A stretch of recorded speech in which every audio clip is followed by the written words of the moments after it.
Pessoal, então nós vamos agora finalizar, né, esse seminário de libertação financeira. E eu não posso deixar de falar, para concluir, que não adianta nada você praticar tudo o que eu te ensinei se você não buscar sabedoria para administrar. Isso é muito importante, certo? A sabedoria para administrar é imprescindível para que você seja bem sucedido e próspero. Sabe por quê? Porque na verdade tudo aquilo que nós recebemos vem do Senhor. E se tudo aquilo que nós recebemos vem do Senhor, nós precisamos ser bons administradores daquilo que Ele coloca nas nossas mãos. Então, você precisa, se você tem dificuldade com isso, você precisa fazer uma planilha. E isso pode ser feito de forma tão simples. Você pode tanto fazer uma planilha do Excel, mas você pode fazer também uma cadernetinha que você anota tudo que você ganha, tudo que entra para você e tudo que você gasta. Porque o que acontece?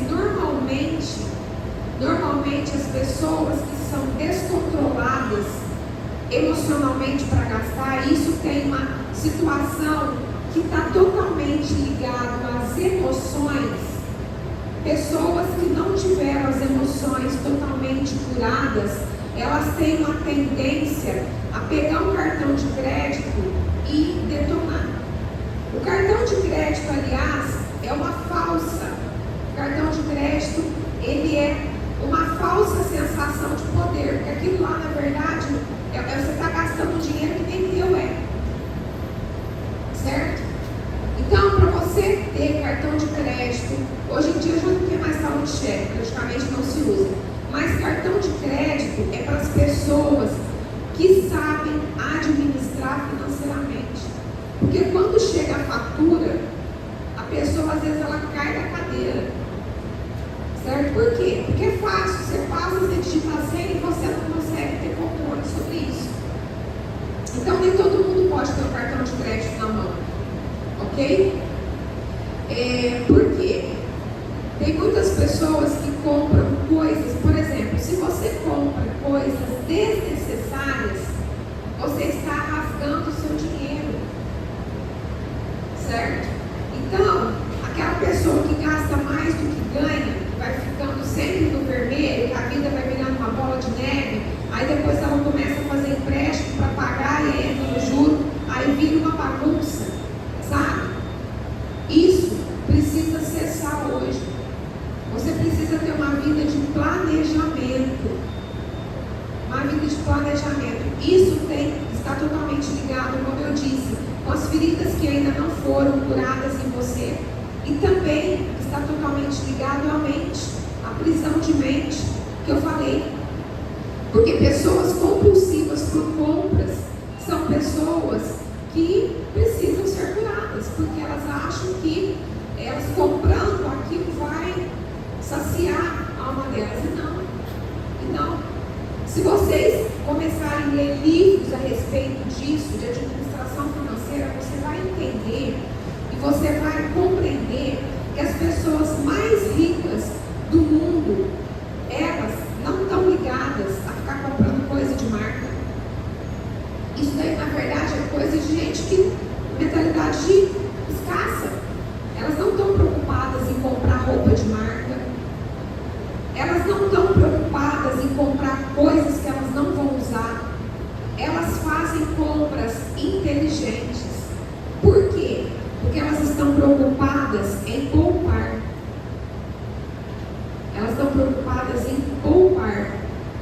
Eu não vou me aprofundar nisso, mas no livro meu de finanças eu trago, né, eu trago como eu posso dizer, um formato que de repente pode te ajudar de forma bem simples a você administrar o seu dinheiro. Então, se planeja, porque a gente está vivendo um tempo que a gente não sabe o que vai acontecer amanhã, depois de amanhã. Então você precisa ter uma reserva. Você precisa ter uma reserva. Certo? de ser prudente. Ser prudente. Então, você precisa pagar todas as suas contas e ter um valor que vai te assegurar caso aconteça alguma coisa. Certo? Uma outra situação, pessoas que têm necessidade de ostentar, são pessoas que ainda têm uma ferida aberta da rejeição. Elas buscam autoafirmação através de coisas, através de objetos. O ideal, nós precisamos viver de forma equilibrada em todas as áreas das nossas vidas. Aquela pessoa que eu comentei à tarde, que é freio de mão, que puxa o freio de mão, é o problema. Aquela pessoa que solta demais, que gasta tudo que é ver, que não ora, que não pesquisa, também é um outro problema. Certo? Então, é o equilíbrio. É o equilíbrio. Você precisa sim, né, viver bem, isso é lícito, porém, você tem que viver de acordo com a sua realidade, tá? Você precisa viver de acordo com a sua realidade, você precisa fazer compras inteligentes. O que é isso? Utilizar aquilo que você vai, comprar aquilo que você vai utilizar. Não se preocupa com ostentação, ok? E você precisa fazer essa planilha, porque isso vai te ajudar. Isso vai te ajudar muito. Certo? E eu quero falar também que Deus nos deu dons para ser usados. Naquela parábola dos talentos, você vai ver ali, aqui aquela parábola dos talentos, o Senhor está falando também de dinheiro. Por quê? Talentos, na versão da Bíblia inglesa, está como gifts, 12 talentos, gifts. Gifts são presentes. Então, quando o Senhor nos dá um presente, Ele não toma de volta.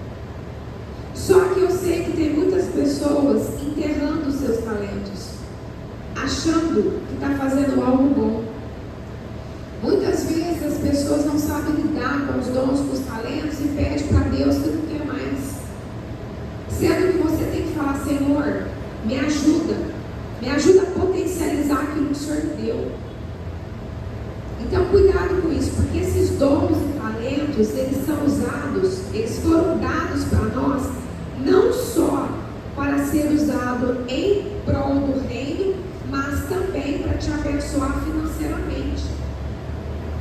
Tem tantas pessoas tão criativas, que têm umas ideias que é claro, que você vê que é algo do Senhor, e está enterrando o seu talento. Você acha que no grande dia você não vai ter que prestar conta disso? Nós vamos ter que prestar conta para o Senhor de tudo. De tudo. Então, começa a perguntar para o Senhor. Tem muita gente que fala: ai Deus, eu não sei como ganhar dinheiro, eu não sei o que fazer. Pergunta, fala: Deus, me mostra aquilo que o Senhor me deu, aquilo que é nato em mim. Me mostra, Deus, me ensina como usar. A gente precisa fazer orações intencionais. O que é isso? Fazer orações específicas. Tem muita gente que ora muito, mas quando você ouve a oração, você consegue aproveitar poucas palavras. Para com as orações religiosas. Começa a fazer orações que realmente, porque Deus, Ele gosta de ouvir orações específicas. É muito importante você fazer isso. Certo? Você que está de repente procurando algo, uma porta aberta para o Senhor, então começa a utilizar os seus dons, os seus talentos. Certo? E agora eu vou entrar como ser liberto da escassez financeira. Em primeiro lugar, na verdade nós já começamos a fazer isso desde hoje de manhã, mas é preciso, mas pode ser que o Senhor continue falando ao seu coração situações que você não se lembra, porque são tantos eventos que acontecem na nossa vida. E eu quero falar algo para vocês, que isso é muito peculiar. Presta atenção no que eu vou te falar. Em cada cidade, em cada estado, em cada país, existe um governo de trevas. E infelizmente no Brasil, o principado que governa é o principado do jeitinho, é o principado de querer levar vantagem em tudo. Então toma cuidado com isso. Toma cuidado, porque as pessoas começam a adquirir isso como se fosse algo cultural e como se fosse algo normal, e não é. No mundo o nome do pecado. Pecado é pecado. Pecado é pecado. Nós precisamos ser um povo diferente. Crente precisa pagar as contas em dia. Crente precisa dar exemplo. Sabe por quê? Porque a partir do momento que as brechas são completamente fechadas e os princípios são cumpridos, sabe o que vai acontecer? Você não vai precisar pregar no tanto, a forma que você prega para o seu pai, para sua mãe, as pessoas vão enxergar o Senhor em você. São as pessoas que vão te procurar falando: o que você tem que eu não tenho? Eu quero isso que você tem, porque eu tenho visto que a tua vida está mudando. Eu comentei com vocês da comunidade online, e tem algumas pessoas, as pessoas que estavam sem igreja, que estavam desviadas, as pessoas que acabaram de se converter, elas se membraram, tem um grupo de visitantes que é aberto para todo mundo que quer ouvir, e tem um grupo de membros onde eu discipulo, onde eu treino, preparando essas pessoas para enviar. E aí a gente fez a primeira reunião no domingo, e eu quis conhecer cada um deles, escutar um pouquinho da história de cada um deles, e foi impressionante que a maioria das pessoas me conheceram pelo Instagram. E a fala, várias pessoas repetiram a mesma fala, que começaram a me ouvir e falaram: essa pastora é diferente, eu quero que ela tenha, eu quero seguir ela. Ou seja, Deus está mandando gente de lugares que eu nem sei. Tem cidades pequenininhas aqui do Nordeste. Então, eu costumo dizer que o Senhor está tirando um povo do meio de um povo.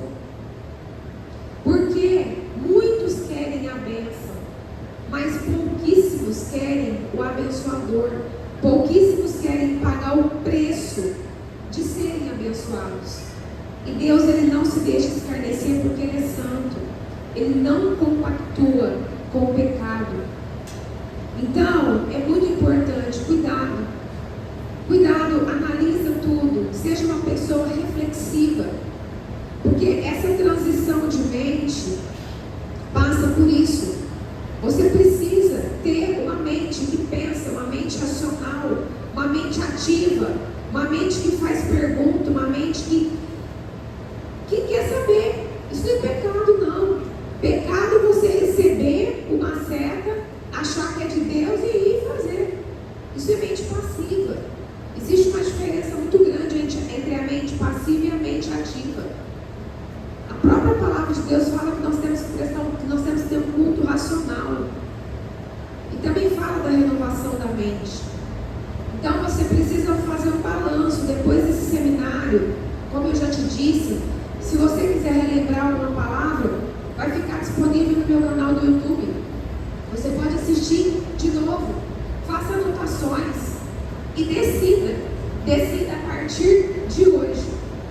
Decida a partir de hoje mudar a sua vida, mudar o rumo da sua vida. A conversão é isso. Tem muitas pessoas que não sabem o que é se converter. O que é se converteu? Ela estava no caminho errado, ela conheceu Jesus, ela se converte, ela muda. Ela faz uma conversão, ela muda o caminho.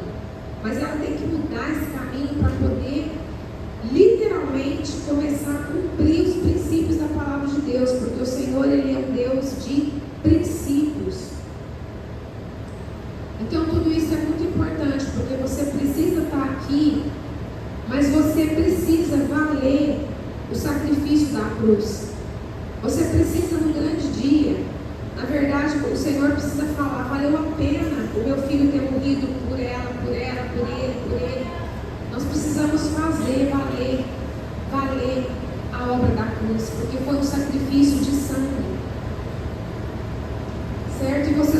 fazer isso quando você se alinhar aos princípios, quando você decidir ter uma vida reta. Então você vai reconhecer todas as brechas pessoais e geracionais que foram abertas, estão comprometendo. A gente está falando de finanças, mas isso compromete todas as áreas da sua vida. Não são só as finanças. Ok? Segundo, você vai confessar com arrependimento genuíno. Precisa ter arrependimento. Você precisa entender o quanto o Senhor se entristece quando Ele vê o filho dele fazendo aquilo que Ele não mandou fazer, fazendo aquilo que é contrário à palavra dele e carregando o nome dele. Isso é muito sério. Terceiro, deixar essas práticas. O arrependimento genuíno, ele deixa essa marca, esse sinal.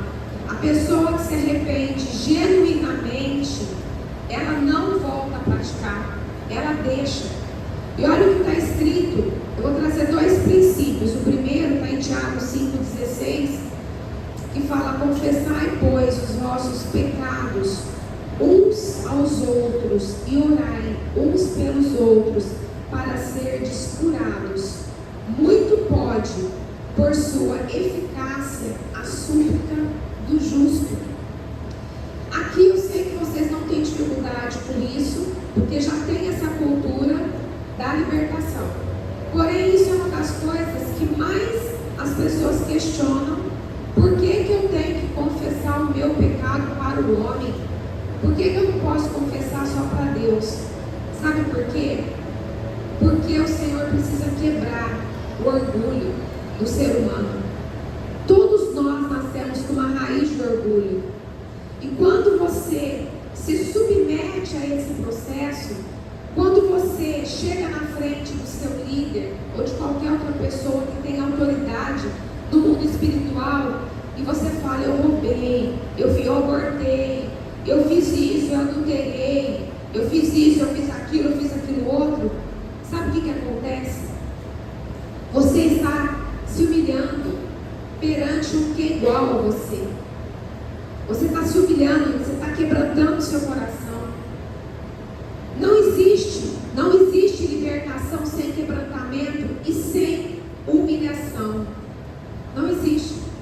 O orgulhoso, ele nunca vai ser completamente curado e liberto, porque ele vai ter sempre uma resistência.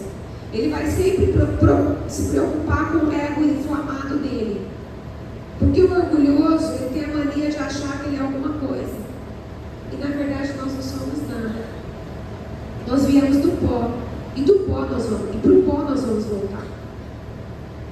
Então, nós precisamos todos os dias quebrar o nosso orgulho e entender que nós não somos nada, mas que Ele é tudo.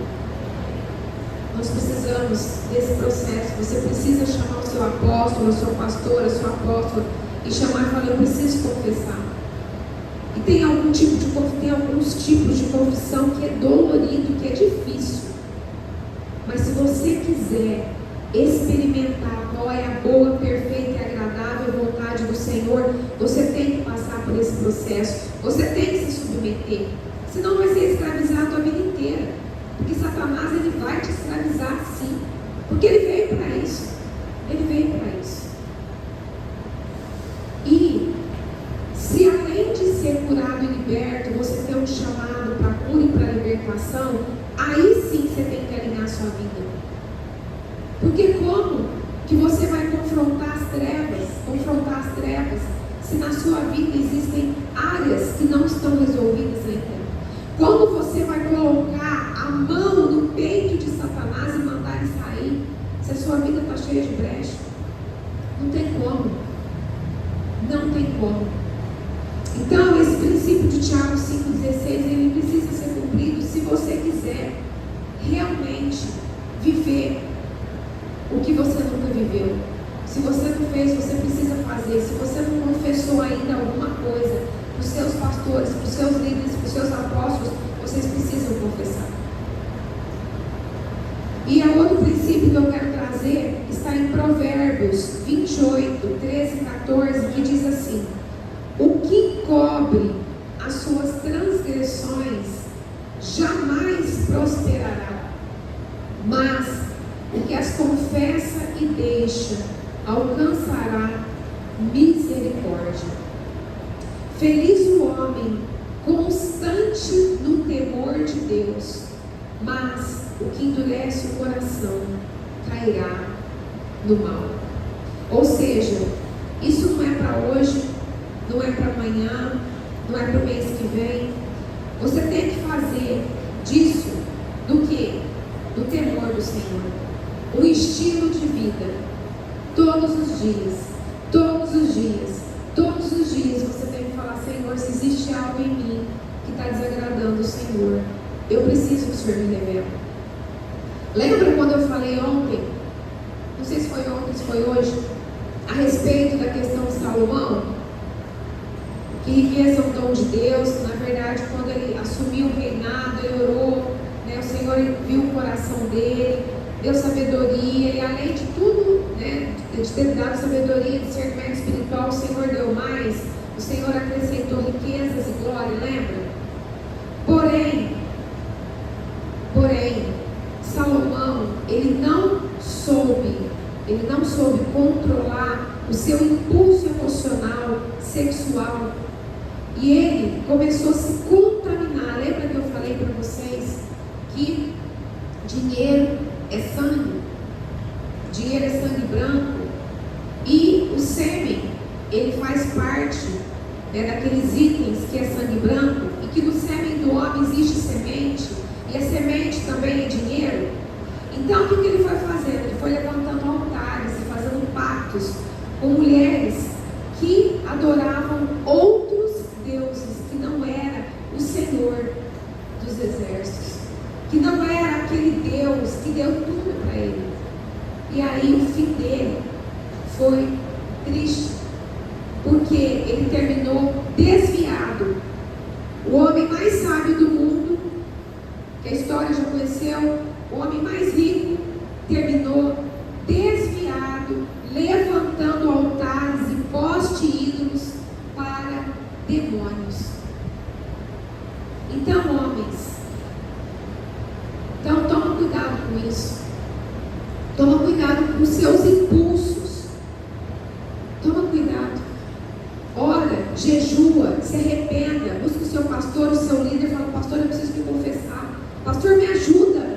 Não é pecado pedir ajuda, não. Seja humilde. Pastor, eu estou com essa dificuldade. Me ajuda. Me ajuda. Porque eu preciso vencer essa área da minha vida. Porque se não vencer, vai me levar à perdição e de repente, às vezes, até para o inferno. Então,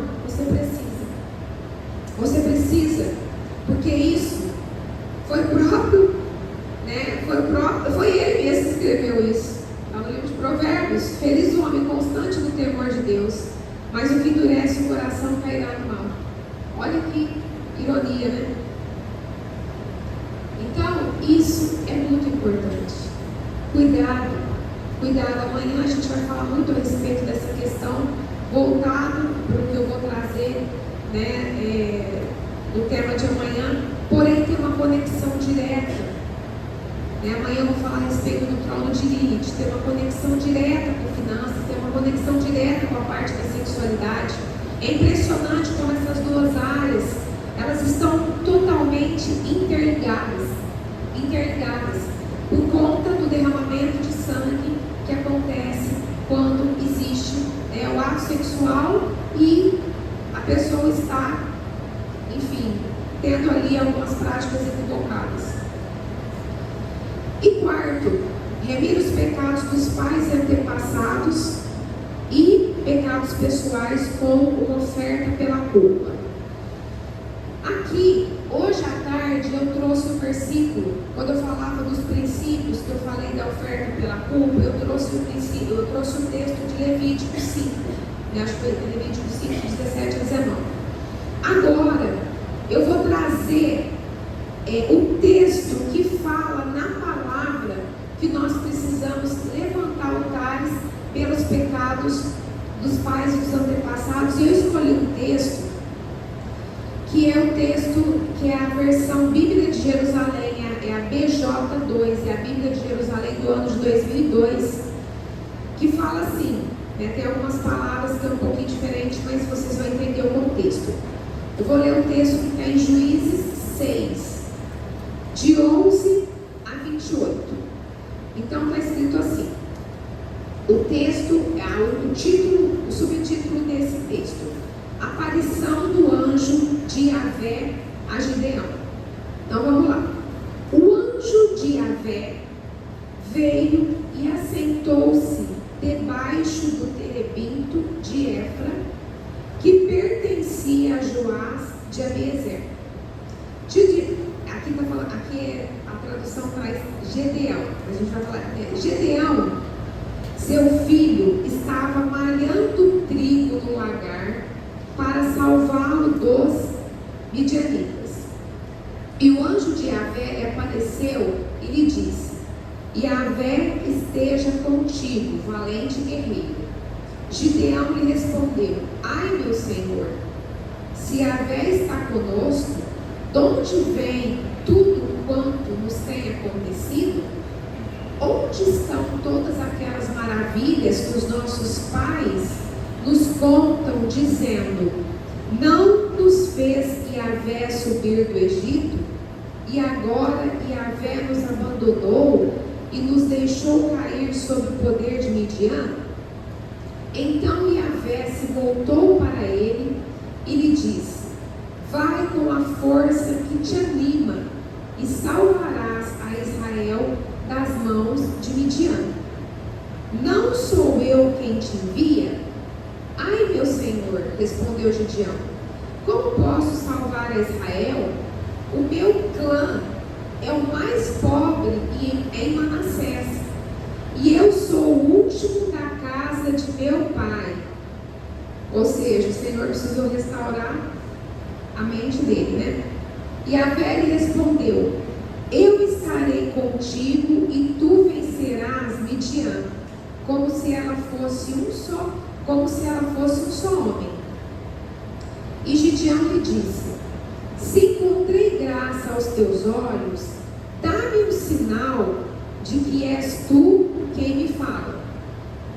Não te afastes daqui, rogo-te até que eu volte e traga a minha oferenda e a deposite diante de ti. Ele respondeu: esperarei até que voltes. Gideão saiu, preparou um cabrito e com um almude de farinha fez pães sem fermento. Pôs a carne num cesto e o caldo numa vasilha e trouxe-os para debaixo do terebinto. Quando se aproximavam, o anjo de Yahvé lhe disse: toma a carne e os pães sem fermento e coloca-os sobre esta pedra e derrama o caldo sobre eles. E Gideão assim fez. Então o anjo de Yahvé estendeu a ponta do cajado que tinha na mão e tocou a carne e os pães sem fermento. O fogo se ergueu na pedra e devorou a carne e os pães sem fermento. E o anjo de Yahvé desapareceu aos seus olhos. Então viu Gideão que era o anjo de Yahvé e exclamou: ah, meu senhor Yahvé, eu vi o anjo de Yahvé face a face. E Yahvé lhe disse: a paz esteja contigo, não temas, não morrerás. Gideão ergueu ali um altar a Yahvé e o chamou: Yahvé é paz. Este altar está ainda hoje em Efra de Abiezer. Então agora vou começar uma outra parte que está assim, no subtítulo: Gideão contra Baal. Aconteceu que naquela mesma noite, Yahvé, então essa primeira parte, ele levantou um altar ao Senhor, ok? Com pães asmos, foi consumido ali, o Senhor recebeu aquela oferta, ele ofereceu um altar pela vida dele, ok? Então agora vamos dar sequência. Gideão contra Baal. Aconteceu que naquela mesma noite, Yahvé disse a Gideão: toma o touro de teu pai, o touro de 7 anos, destrói o altar de Baal que pertence a teu pai e quebra o poste sagrado que está ao lado. Em seguida, construirá a Yahvé, teu Deus, no cume deste lugar forte, um altar bem preparado. Tomarás então touro e o oferecerás em holocausto sobre a lenha do poste sagrado que terás destruído. Gideão convocou então 10 homens entre os seus servos e fez como Yahvé lhe tinha ordenado. Mas, como ele temia muito a sua família e o povo da cidade, para o fazer em pleno dia, ele o fez durante a noite.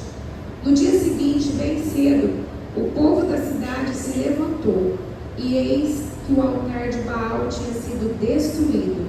O poste sagrado que estava ao lado tinha sido quebrado, e o touro fora oferecido em holocausto sobre o altar recém-construído.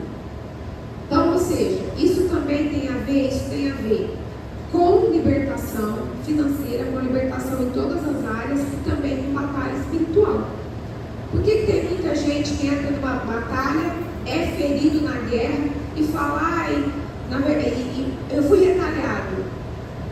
Presta atenção numa coisa, tem muita gente orando, falando, repreendendo, o que eles oram? Senhor, eu repreendo toda retaliação, alguma coisa nesse sentido. Pessoal, isso não existe. Só vai ser retalhado aquela pessoa cujo Satanás encontra brecha.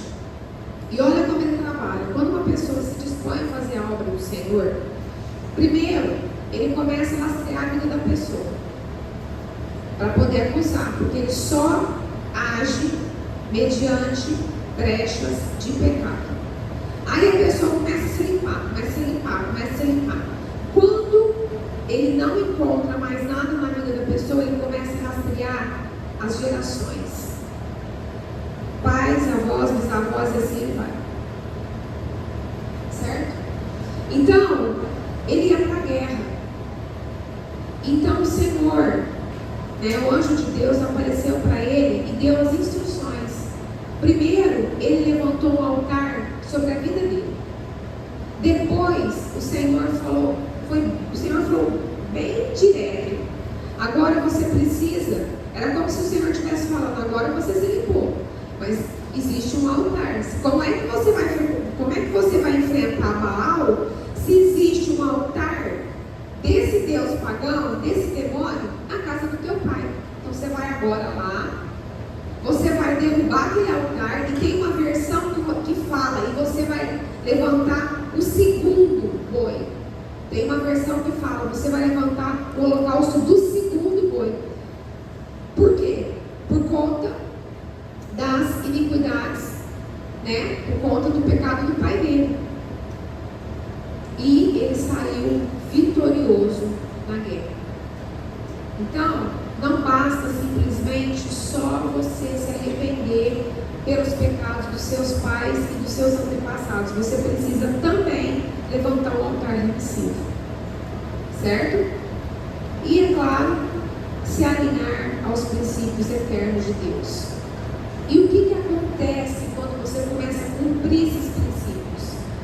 A sua vida, dia após dia, vai voltando para o prumo do Senhor. Você vai restaurando todos os seus altares e você vai voltando para o propósito original pelo qual você foi criado.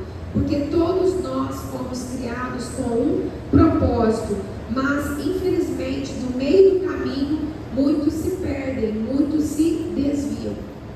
E é isso que vai acontecer até a restauração acontecer por completo. Tem muitas coisas que o Senhor faz assim, e tem muitas coisas que Ele vai fazendo processualmente, certo? Mas Ele faz porque Ele é um Deus fiel. Nós precisamos crer que Ele faz. Agora eu vou abrir